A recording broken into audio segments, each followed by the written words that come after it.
আসসালামু আলাইকুম রহমতুল্লাহি ওয়া বারাকাতুহু। সম্মানিত দর্শক, যে যেখানে আছেন সবাইকে আমার সালাম, সবাইকে আন্তরিক মোবারকবাদ, সবাইকে নববর্ষের শুভেচ্ছা জানাচ্ছি। আজ নববর্ষের সপ্তম দিন।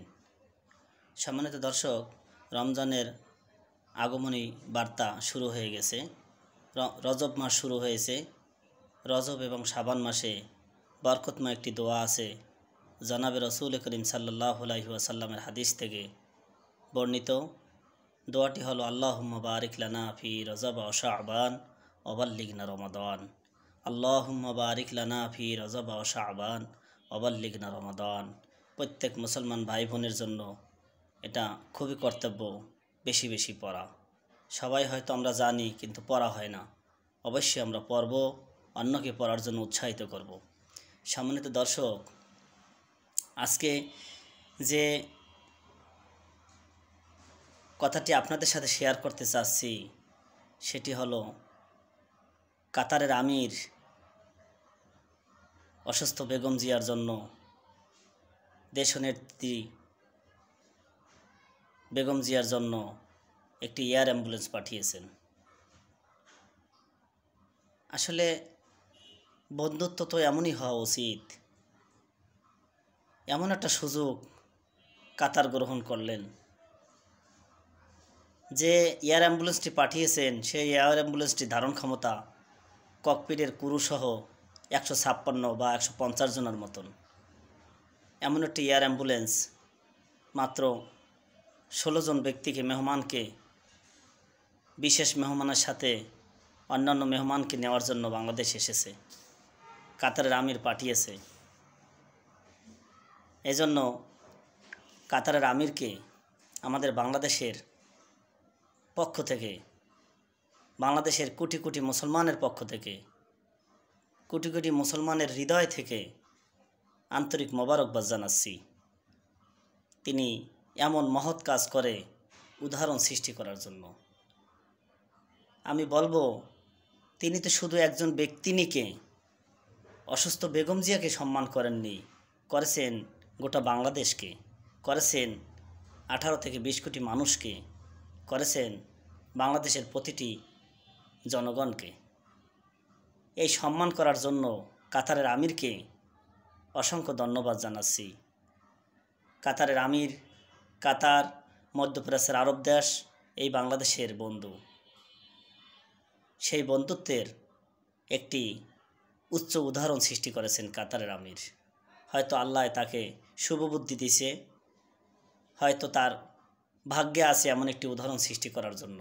না হয় অন্যান্য দেশ তো ছিল, তারাও পারত, কিন্তু কাতার এগিয়ে এসেছে। শুনেছি দেশনেত্রী বেগম খালেদা জিয়া অসুস্থের অবস্থান এমন যে বিমানে করে জার্নি করা তার পক্ষে সম্ভব না। সুদূর লন্ডন, অনেক ঘন্টা সময় লাগে সেখানে যেতে। সেজন্য হয়তো চিন্তিত ছিল তারা, বা বিচার বিশ্লেষণে হয়তো সময় নিচ্ছিল। কিন্তু আমরা তো শুনতেছিলাম এই যাচ্ছে যাচ্ছে, অমুক দিন যাবে, অমুক দিন যাবে। হয়তো তার শরীর জার্নির জন্য উপযুক্ত নয় বিদায় যাওয়া হচ্ছিল না। আজ রওনা করে গেছে। আল্লাহ যেন তাকে সুস্থ করেন, সুস্থ করে আমাদের বাংলাদেশে আবার ফিরিয়ে আনেন। সম্মানিত দর্শক, কাতারের আমিরের এই সম্মানের জন্য আমরা তার জন্য দোয়া করতে পারি। আল্লাহ তার হৃদয়কে আরও বড় করে দিক, তার মন মানসিকতা আরও উদার করে দিক। মুসলমান রাষ্ট্রগুলোর জন্য তার উদার চিন্তা চেতনা আরও বলিষ্ঠ করে দিক। সে আরও যেন বড় বড় সিদ্ধান্ত নিতে পারে মুসলমান ভাই বোনদের জন্য, মুসলমান দেশগুলোর জন্য। সেজন্য আল্লাহর কাছে ফরিয়াদ, তার হৃদয়কে আল্লাহ যেন আরও বড় করে দেন। তিনি বিরল মানের সম্মান দেখিয়েছেন এই বাংলাদেশের 18 থেকে 20 কোটি মানুষের জনগণের জন্য। সম্মানিত দর্শক, আপনারা অবশ্যই জানেন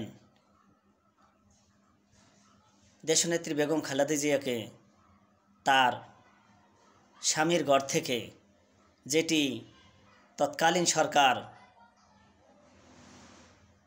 হয়তো হুসাইন মোহাম্মদ এরশাদের সরকার অথবা প্রেসিডেন্ট বঙ্গবন্ধু শেখ মুজিবুর রহমান তার একটি ঘর দিয়েছিলেন, তার একটি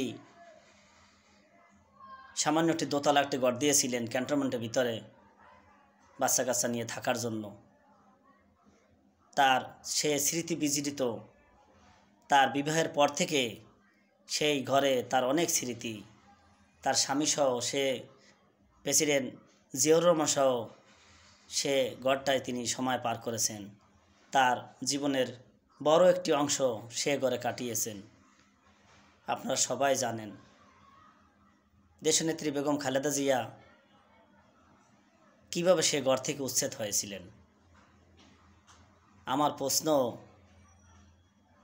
মাননীয় বিগত দিনের 16 বছরের অহংকারী সরকার, বাহাদুর দাম্ভিকতার সরকার, স্বৈরাচারী সরকার, ভোটার অধিকার কেড়ে নেওয়া সরকার, গণতন্ত্রকে টিপে মারার সরকার, মৌলিক অধিকারকে কেড়ে নেওয়ার সরকার, আপনার কি ঢাকা শহর রাষ্ট্রীয়ভাবে আর জায়গা নাই? ওখানে আপনার সেনাবাহিনীর জন্য ফ্ল্যাট করতে হবে? বড় আফসোস, লজ্জার, কষ্টের, হিংসা এমন পর্যায়ে পৌঁছেছে, একগুঁয়েমি এমন পর্যায়ে পৌঁছেছে যা আপনাকেই ধ্বংস করেছে।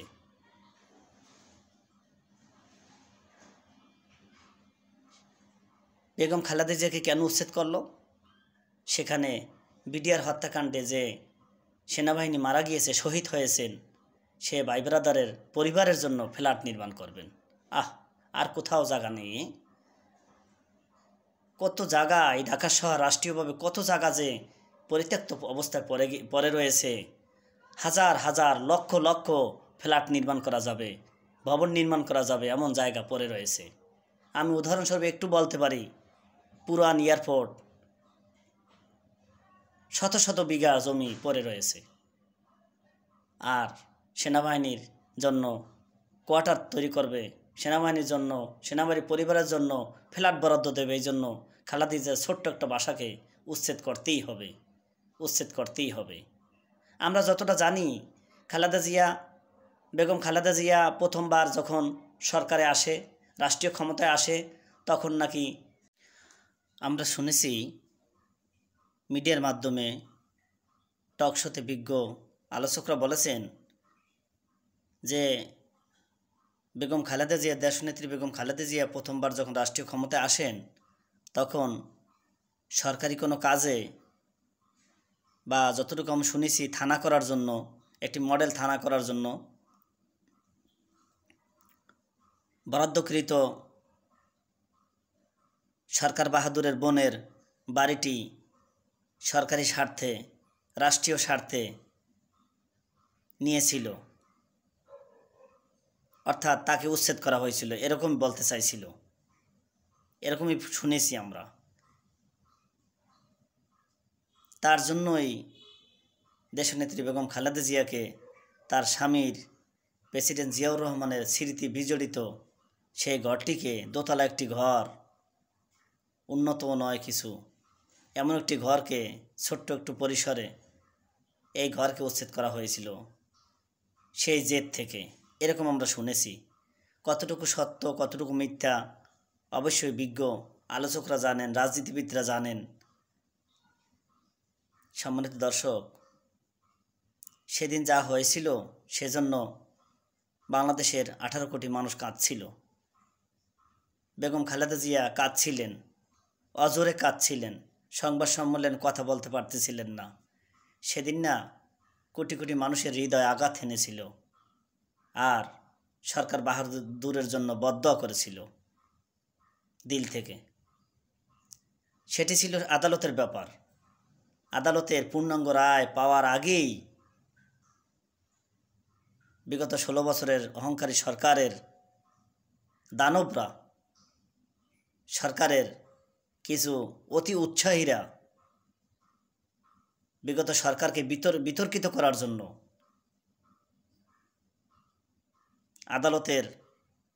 সর্বোচ্চ আদালতের চূড়ান্ত রায়ের আগেই তাকে উচ্ছেদ করা হয়েছিল। জোরপূর্বকভাবে উচ্ছেদ করা হয়েছিল, তাকে বের করে দেওয়া হয়েছিল, তাকে টেনে হেঁচড়ে বের করে দেওয়া হয়েছিল। কি নির্মম, কি প্রতিশোধ! দিলে শান্তি পেয়েছে। তৎকালীন প্রধানমন্ত্রীর সরকার বাহাদুরের 16 বছরের দাম্ভিকতা সরকার বাহাদুরের দিলে শান্তি পেয়েছিল। সে কথা সে অনেকবার বলেছেও যে তাকে উচ্ছেদ করা হয়েছে, প্রতিশোধ নেওয়া হয়েছে। সে কথা সে বড় বড় সমাবেশে ইঙ্গিতে বলার চেষ্টা করেছে। সম্মানিত দর্শক, আমরা তো বিচার দেখেছি। দেশনেত্রী বেগম খালেদা জিয়াকে মারার জন্য, তার মৃত্যু কামনা করেছেন। তাকে মারার জন্য যা যা কৌশল করা দরকার তা করেছেন বিগত সরকার বাহাদুর। তাকে মৌলিক অধিকার থেকে বঞ্চিত করেছেন। তাকে বিদেশে চিকিৎসা নিতে দেওয়া হয়নি। তাকে জোরপূর্বকভাবে এই দেশে তার উপযুক্ত না এমন চিকিৎসা তাকে নিতে হয়েছে। কেন? সে অপরাধী। অথচ আমরা দেখেছি আমাদের পুরান ঢাকার যিনি এমপি, উনি সাজাপ্রাপ্ত, আদালত কর্তৃক সাজাপ্রাপ্ত একজন আসামি, অপরাধী, তিনিও চিকিৎসার জন্য বাহিরে গিয়েছেন। আর বিরোধী নেত্রী তিনি এত আকুতি মিনতি, এত আবেদন নিবেদন করার পরেও তার পরিবার, তার দল, জনসাধারণ, বিজ্ঞ আলোচকরা, রাজনীতিবিদরা, সুশীল সমাজরা এত অনুরোধ করার পরেও তাকে যেতে দেননি। কেন? উদ্দেশ্য একটাই, তাকে মারার জন্য। তাহলে আমি পরিশেষে বলবো, আপনি মারতে চেয়েছেন, আল্লাহ বাঁচিয়ে রাখার জন্য চেষ্টা করেছেন, আল্লাহ বাঁচিয়ে রেখেছেন। আজকে সেজন্য তিনি মরেন নাই, মরতে বসেও তিনি মরেন নাই। আজকে সেই দেশনেত্রী বেগম খালেদা জিয়ার জন্যই আজকে কাতার আমির সম্মানের জন্য আজকে এয়ার অ্যাম্বুলেন্স পাঠান। এটা তার কপালে আছে। আপনি যে তাকে হিংসা করেছেন, আপনি যে তাকে হিংসার আগুনে জ্বালিয়েছেন, আপনি যে আপনার নির্যাতনের স্টিম রুলার চালিয়েছেন তাদের উপরে, তার দলের উপরে, তার পরিবারের উপরে, এজন্য আল্লাহ তার পথকে আসান করে দিয়েছেন। আজকে আপনি দেশছাড়া হয়েছেন। আর আজকে বেগম খালেদা জিয়া, দেশনেত্রী বেগম খালেদা জিয়া সসম্মানে আজকে উপহারকৃত এয়ার অ্যাম্বুলেন্সে করে আজকে লন্ডন যাচ্ছে চিকিৎসার উদ্দেশ্যে। সবই আল্লাহর ইচ্ছা। সম্মানিত দর্শক, যে যেখানে আছেন, আমরা এখান থেকে শিক্ষা নিতে পারি। কারো প্রতি অতি জুলুম করলে, প্রতিশোধ গ্রহণ করলে, প্রতিশোধ পরায়ণ হলে যা হয় আমরা দেখলাম। একজন রাষ্ট্রীয় ক্ষমতায় যখন প্রধানমন্ত্রী, প্রেসিডেন্ট, মন্ত্রীরা, উপদেষ্টারা শপথ গ্রহণ করে বসে, তারা আসলে ব্যক্তি অহংকার, ব্যক্তি প্রতিশোধ নিতে পারেন না। সংবিধানে এরকম নাই। তাদেরকে এরকম পরিসর দেননি সংবিধান। শপথ গ্রহণ করাই মানে আপনি সবার প্রতি সমান থাকবেন, আপনি ব্যক্তি প্রতিশোধ পরায়ণ হবেন না। তাই বিগত সরকার বাহাদুর যা ঘটিয়েছেন, যা করেছেন, পক্ষান্তরে তার জন্যই বুমেরাং হয়েছে। সেই আজকে দেশ ছাড়া, সেই আজকে নিজের দেশ, বাবার দেশ, তার প্রাণের দেশ ছেড়ে আজকে অন্য দেশে নির্বাসনে আছেন। সম্মানিত দর্শক, এটা বেশি দেরির কথা না, হাজার বছরের দূরের কথা না, শত শত বছরের দূরের কথা না। আমাদের ঘটে যাওয়া রিসেন্টলি এই ঘটনাগুলো আমরা স্মরণ রাখলে আমাদের পথ চলা সহজ হবে। আমরা হিংসা না করি, আমরা একগুঁয়েমি না করি। আমরা রাষ্ট্রীয় ক্ষমতায় গিয়ে আমরা যদি একগুঁয়েমি করি, হিংসা করি, জেদি কর্মকাণ্ড করি, তাহলে আমাদের কাছ থেকে, আপনাদের কাছ থেকে আমরা কি শিখব? আমাদের প্রজন্ম কি শিখবে? তাই আসুন আমরা যে যেখানে আসি তার তার জায়গা থেকে অসংখ্যতে তুলে ধরি। এই দেশ আমার, আপনার, সবার। ব্যক্তির চেয়ে দল বড়, দলের চেয়ে দেশ বড়, সবার উপরে দেশ। ধন্যবাদ সবাইকে।